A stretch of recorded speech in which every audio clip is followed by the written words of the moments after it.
அஸ்ஸலாமு அலைக்கும், welcome to சஸ் kitchen. இன்றைக்கி நம்ம பிரெட் எக் கேரமல் புட்டிங் பண்ண போகிறோம். ஃபஸ்ட்டு அதுக்கு கேரமல் பண்ணணுங்க. கேரமல் நிறைய பேர் எனக்கு வரலன்னு சொல்லி எக் கேரமல் புட்டிங் பார்த்துட்டு நிறைய பேர் சொன்னீங்க. இந்த வீடியோ பாருங்கள், உங்களுக்கு கண்டிப்பாக புரிஞ்சிடும் எப்படி செய்யணுன்னு. ஒரு பாத்திரத்தில் 4 ஸ்பூன் அளவுக்கு சர்க்கரை சேர்த்துருக்கேன். இப்போது 1 ஸ்பூன் அளவுக்கு தண்ணி சேர்த்துருக்கேங்க. இதுதான் அளவு. அதுக்கப்புறம் தான் அடுப்பு ஆன் பண்ணியிருக்கேன்.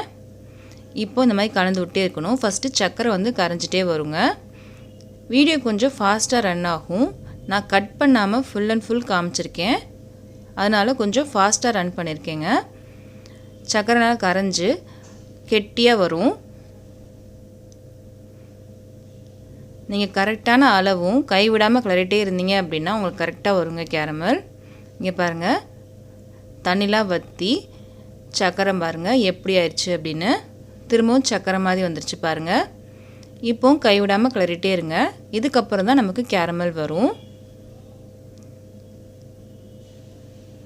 இங்கே பாருங்கள், கேரமல் வர ஆரம்பிச்சிருச்சு. திரும்பவும் சக்கரை கரைய ஆரம்பிச்சிருச்சு பாருங்கள். கரைய ஆரம்பிச்சிருச்சு பாருங்கள். இப்போ நிறைய பேர் தெரிஞ்சிருக்கும் எப்படி கேரமல் வருது அப்படின்னு. பாருங்கள், கரெக்டான கலர் வந்தோடனே நான் அடுப்பு ஆஃப் பண்ணிக்கலாம். அடுப்பு சிம்மில் தாங்க இருக்கணும். கரெக்டாக கலர் வந்துருச்சு. இப்போ நான் அடுப்பு ஆஃப் பண்ணிட்டேன். எந்த பாத்திரத்தில் செய்கிறீங்களோ அதை பாத்திரத்துக்கு உடனே மாற்றிருங்க. மாற்றிட்டோம். எல்லா இடத்துலையும் படுற மாதிரி நம்ம கேரமலை வச்சிடலாம். இப்போ நல்லா ஆறட்டும். இதுக்கப்புறம் 4 சைஸ் ப்ரெட் எடுத்திருக்கேங்க. நான் சாண்ட்விச் ப்ரெட் எடுத்திருக்கேன், நல்ல பெரிய சைஸ், அதனால் 4 எடுத்திருக்கேன். நீங்கள் நார்மல் ப்ரெட் எடுத்தீங்க அப்படின்னா 5 ப்ரெட் எடுத்துக்கோங்க. நான் ஓரங்களை கட் பண்ணல, நீங்கள் வேணும்னா நீங்கள் கட் பண்ணிக்கோங்க. நான் கட் பண்ணாமல் தான் நான் சேர்க்குறேன். இதுக்கப்புறம் சின்ன சின்னதாக கட் பண்ணிக்கலாம். ஒரு மிக்ஸி ஜார் எடுத்திருக்கேன். இதில் நம்ம கட் பண்ண ப்ரெட்டை சேர்த்துக்கலாங்க. இதுக்கப்புறம் 1/2 கிளாஸ் தண்ணி சேர்த்துக்கிறேங்க. 100 ml தண்ணி சேர்க்குறேன்.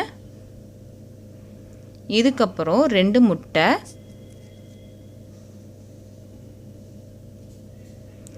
ஃப்ரிட்ஜ்லேருந்து எடுக்கக்கூடாதுங்க, ரூம் டெம்பரேச்சரில் இருக்கணும் முட்டை. 2 முட்டை சேர்த்துருக்கோம். இதுக்கப்புறம் முட்டை சேர்த்துருக்கோம் இல்லையா, அதனால 1 டேபிள் ஸ்பூன் வெண்ணிலா எசன்ஸ் சேர்க்குறேங்க. நீங்கள் ஏலக்காய் பொடி கூட சேர்க்கலாம்.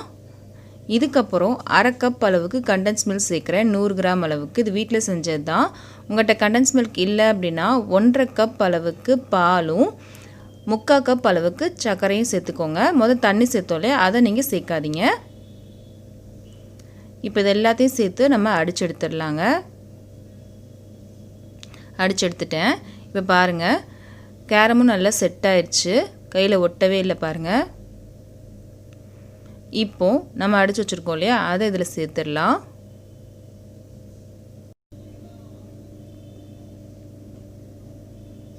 எல்லாத்தையும் சேர்த்துட்டோம். இதுக்கப்புறம் ஒரு தட்டு போட்டு மூட போகிறோம். இந்த தட்டு பார்த்திங்க அப்படின்னா கீழே இருக்க பாத்திரத்தோட கொஞ்சம் பெருசாக இருக்கணும். அந்த மாதிரி நீங்கள் எடுத்துக்கோங்க.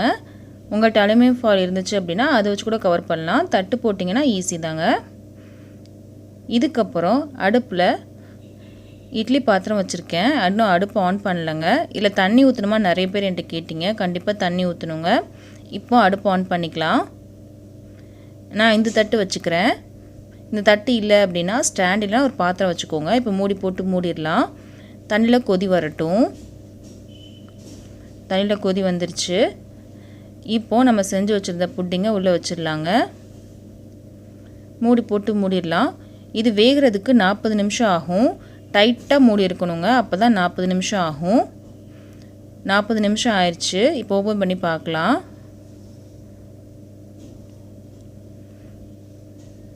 நல்லா வெந்துருச்சு. இந்த மாதிரி தண்ணி மாதிரி இருந்துச்சு அப்படின்னா திரும்பவும் மூடி போட்டு வேக வைங்க. இப்போ எனக்கு கரெக்டாக இருக்குது. இது எடுத்துடுறேன். இங்கே பாருங்கள், இதை நல்லா ஆறுனதுக்கப்புறம் ஃப்ரிட்ஜில் வச்சு நல்லா சில் பண்ணி சாப்பிட போகிறேன். நான் ஃப்ரிட்ஜில் வச்சு எடுத்துக்கிறேங்க. நான் ஃப்ரிட்ஜில் வச்சு எடுத்துட்டேன். இப்போ பாருங்கள், நல்லா செட் ஆகிருக்கு.